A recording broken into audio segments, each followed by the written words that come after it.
Gunner Stockton can't lose this game for Georgia. He just has to be steady enough that he can let the Georgia defense do its thing. Before the snaps, game of the week in college football week 3 is number 6 Georgia at number 15 Tennessee. 2 games in, 2 starting quarterbacks. Which team looks more complete or stronger at this point? Well, it's really hard to tell through 2 weeks because both teams have handled a pair of cupcake opponents in which Tennessee and Georgia both look good. But again, those type of opponents don't tell us a ton about either team. What was telling, though, both Georgia and Tennessee transitioning to new starting quarterbacks, so it had to be comforting the way Gunner Stockton has played through 2 weeks at Georgia and the way Joey Aguilar has played for Tennessee. Again, the competition is going to ramp up for each, but so far, so good for those two new starting quarterbacks. Yeah, neither team has been tested. I would say Tennessee looks maybe a half a step ahead of Georgia, just because Georgia had a lackluster performance against Austin Peay. But see, here's the thing. We've seen this before. Georgia always has a subpar performance sometime before the Tennessee game. Last year was a loss to Ole Miss. For a couple years there, it was lackluster performances against Missouri. Kirby Smart always does this. It's sort of a snake in the grass move. It's having a subpar performance, and then Tennessee fans getting their hopes up that they're going to get that kind of Georgia. And instead, Georgia brings its best into the Tennessee game. I expect Georgia's best at this one. And I don't think any of the first 2 games can tell us much about either team. Adam, Tennessee and UCLA basically traded quarterbacks in the offseason, and Joey Aguilar didn't have a full offseason with the Vols. So do you think he's found a rhythm, or do you think he's still working out some of the kinks with a shortened offseason and the new team? It's one of these weird things where Joey Aguilar fits this offense better than I think more talented or higher recruited quarterbacks have. He understands the offense well. His mobility has helped him quite a bit. Now, again, he hasn't been tested. He hasn't really been pressured much in games up to this point. Georgia's going to bring a lot more heat than he's seen so far. But his skill set fits. And the fact that he was sort of traded for Nico Iamaleava, I think, has ingratiated him to the fan base quite a bit. They like his story. His story is not going to carry him through this game, but he does fit what Josh Heupel wants at quarterback. What's one key to winning this game for Georgia and for Tennessee?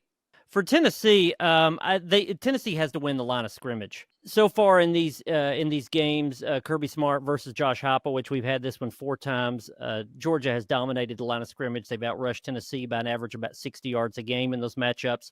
In those 4 games, Kirby Smart versus Josh Heupel, Georgia has 18 sacks.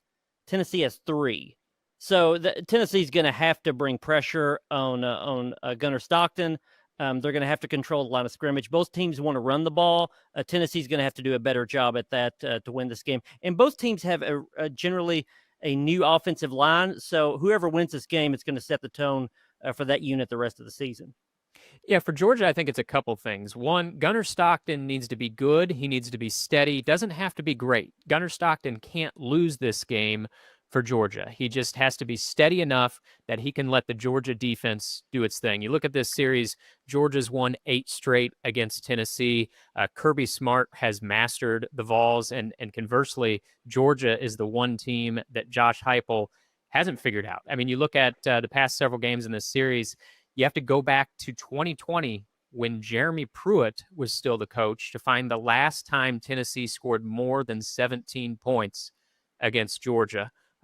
Josh Heupel's offense gives problems to a lot of opponents, doesn't give problems to Kirby Smart. So I think Georgia's defense just has to be Georgia's defense, which is really, really good. And Gunner Stockton can't lose the game, play good, don't have to be a superhuman, and let Georgia's defense do what they normally do to Tennessee. Georgia versus Tennessee in week 3, who wins and why? I think it's Georgia. I think Kirby Smart, like I said, he's not perplexed by Josh Heupel's offense. He's kind of mastered his approach going against this spread tempo system. Tennessee, while Heupel has been there, has been really tough to beat at Neyland Stadium. I think that's sort of the X factor here. We've seen Tennessee, the last 2 times Alabama came into Neyland, Alabama went home a loser. Now, that hasn't happened to Georgia, but that home field advantage should help sort of level the playing field here. But overall, again, it's hard to look past what Kirby Smart's defense has consistently done to Tennessee and Josh Heupel.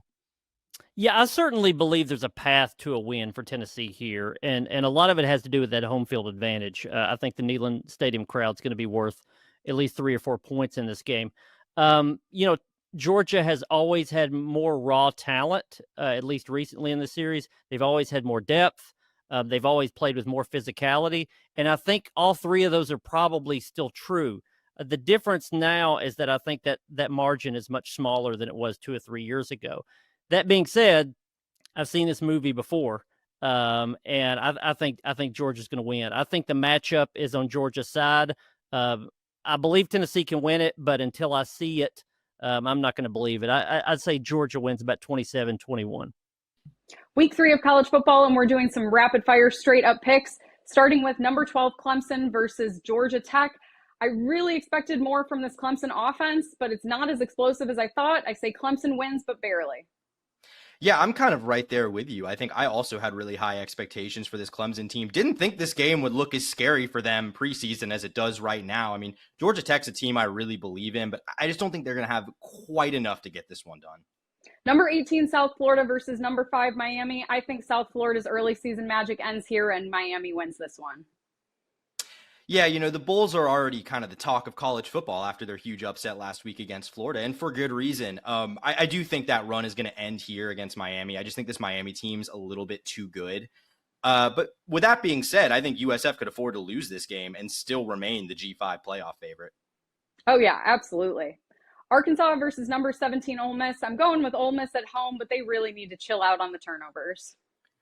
Yeah, I mean, I think we both had Ole Miss winning pretty big last week against Kentucky. Didn't really work out that way. I mean, I think this Arkansas team can challenge them more than Kentucky did with Taylor Green, the quarterback, but I just don't quite see them pulling off the upset. I think Ole Miss kind of gets another sluggish win here.